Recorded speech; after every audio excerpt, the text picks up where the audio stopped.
Hello friends, welcome back to this channel. दोस्तों, इस video में हम लोग बात करेंगे वोडाफोन आइडिया लिमिटेड के लिए। लेकिन शुरू करने उससे पहले आपसे दो रिक्वेस्ट करना चाहूँगा। पहली रिक्वेस्ट कि अगर आपको डीमैट अकाउंट या ट्रेडिंग अकाउंट ओपन कराना है तो डिस्क्रिप्शन बॉक्स में एक लिंक दिया गया है, आप देख सकते हैं। दूसरी रिक्वेस्ट ये है कि अगर आप इस चैनल को फर्स्ट टाइम देख रहे हैं तो सब्सक्राइब करके बेल आइकन को हिट कर लीजिए ताकि आपको वीडियोज़ की नोटिफिकेशन मिलती रहे और आप सबसे पहले देख पाएंगे। दोस्तों, वोडाफोन आइडिया लिमिटेड के अंदर कल 14 जुलाई 2021 को देखा था आपने कि कोई ज़्यादा गिरावट तो नहीं थी और जबकि कोई ज़्यादा तेज़ी भी नहीं थी। 8.80 के ऊपर बंद हुआ था। 5,37,12,938 शेयर्स ट्रेड किए गए, जहां 41.79% की डिलीवरी उठाई गई। बीएससी के ऊपर 1,68,96,860 शेयर्स की डिलीवरी उठाई गई। दोस्तों, इस बीच में कई तरीके के क्वेश्चंस लोगों के दिमाग में आ रहे हैं। बहुत लोग इस तरीके के क्वेश्चन कर रहे हैं कि इसके अंदर बहुत सारे जो एफआईआईज़ हैं और डीआईआईज़ हैं वो अपने अपने माल बेच करके भागने की कोशिश कर रहे हैं। इस बात को कोई बता नहीं रहा है। तो दोस्तों देखिए, Q1 का डेटा, Q1 मतलब अप्रैल मई जून, इस 3 महीने का जो डेटा है यानी Q1 का जो डेटा है वो अभी तक अपलोड नहीं हुआ है एनएसई की वेबसाइट पे। जैसे ही अपलोड हो जाएगा मैं आपको डेफिनेटली बताने की कोशिश करूंगा कि क्या स्टेटस है। हाँ, जून के महीने के अंदर जो म्यूचुअल फंड्स की होल्डिंग थी उसमें से 9 ऐसे म्यूचुअल फंड्स थे जिन्होंने इस कंपनी के अंदर हिस्सेदारी को अपनी बेचा है। हालांकि 22 ऐसे अभी भी म्यूचुअल फंड होल्डर्स हैं जो बने हुए हैं पूरी हिम्मत के साथ। जून के महीने का स्टेटस मैंने आपको अभी बताया। दोस्तों, एक र्यूमर, एक खबर जो है मार्केट में फैल रही थी कि अमेज़न जो है वोडा आइडिया के अंदर $4 बिलियन का इन्वेस्टमेंट लेके आ सकता है क्या। तो दोस्तों देखिए, यहाँ पे देखिए, रिलायंस जियो को अगर टक्कर देना है तो दुश्मन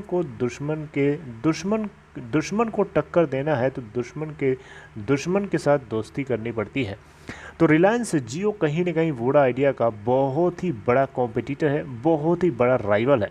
और रिलायंस जियो को अगर टक्कर देना है वोडा आइडिया को तो रिलायंस जियो के दुश्मन के साथ यानी रिलायंस जियो के बहुत बड़े राइवल के साथ दोस्ती करनी पड़ेगी वोडा आइडिया को। और आपको बहुत अच्छे से पता है कि रिलायंस इंडस्ट्री लिमिटेड का एक बहुत बड़ा उसका हिस्सा है और रिलायंस इंडस्ट्री लिमिटेड फ्यूचर के साथ डील करने में लगा हुआ है। लेकिन उस डील को रोकने की कोशिश कौन कर रहा है? अमेज़न।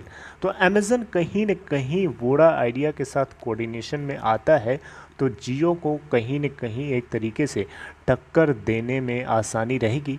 वैसे भी आपको पता है सैटेलाइट कम्युनिकेशन यानी एक अलग तरीके से एक इंटरनेट को प्रोवाइड करने की बातें चल रही हैं जिसमें अमेज़न भी सामने निकल के आ रहा है, राइट। तो कहीं ना कहीं वोडा आइडिया के साथ कोऑर्डिनेशन बन जाता है। वैसे अभी इस तरीके की कोई ऑफिशियल न्यूज़ नहीं है, कहीं पे भी किसी तरीके की बात पता नहीं चली है। लोग आपस में बातचीत कर रहे थे, शायद हो सकता है इस बात को लेकर कन्फ्यूजन हो कि जो $3 बिलियन के लिए बातचीत चल रही है अपोलो ग्लोबल के साथ, वही शायद टर्म जो है अमेज़न के साथ लोगों ने जोड़ करके बात करना शुरू कर दिया हो। लेकिन कहीं ना कहीं ये बात जो है दिमाग में आती है तो ये एक दूसरी बात दिमाग में आने लगती है कि अमेज़न कहीं न कहीं रिलायंस जियो को टक्कर देने के लिए वोडा आइडिया के साथ कोऑर्डिनेशन अगर बना लेता है तो मुझे लगता है कि ये बढ़िया कॉम्बिनेशन रहेगा। लेकिन ऐसा कुछ हो तब तो, ऐसा कुछ ऑफिशियली डिक्लेयर नहीं किया गया है।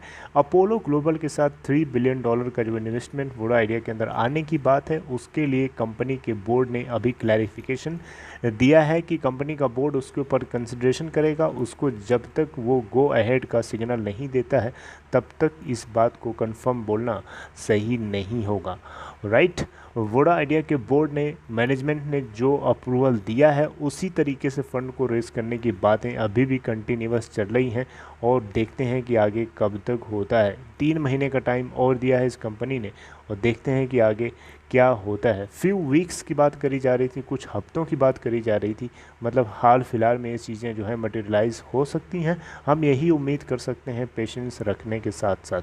और आपको भी मैं बोलूँगा पेशेंस रखिए, हिम्मत रखिए। बिल्कुल सही बात है आपकी कि इस कंपनी के अंदर प्रेशर बहुत है, बहुत ही बुरी सिचुएशन चल रही है इस कंपनी के साथ। लेकिन कहीं न कहीं ये बात जो है लोगों को दिमाग में रखना चाहिए कि वुडा आइडिया का एग्जिस्ट करना मार्केट में उतना ही ज़्यादा ज़रूरी है जितना ज़्यादा ज़रूरी होता है।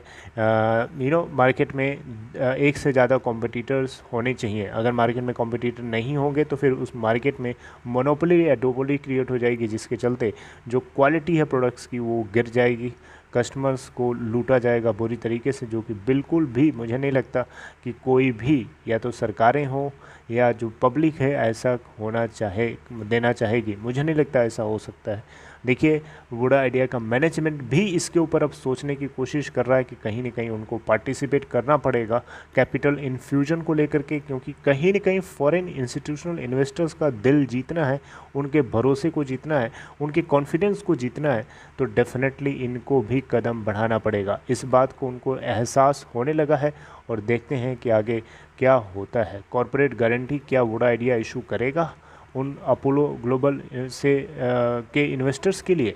ये देखना बहुत ही बड़ा इंटरेस्टिंग होगा। रही बात अमेज़न की, तो दोस्तों अमेज़न को लेकर के किसी तरीके की अपडेट अभी तक ऑफिशियली नहीं है।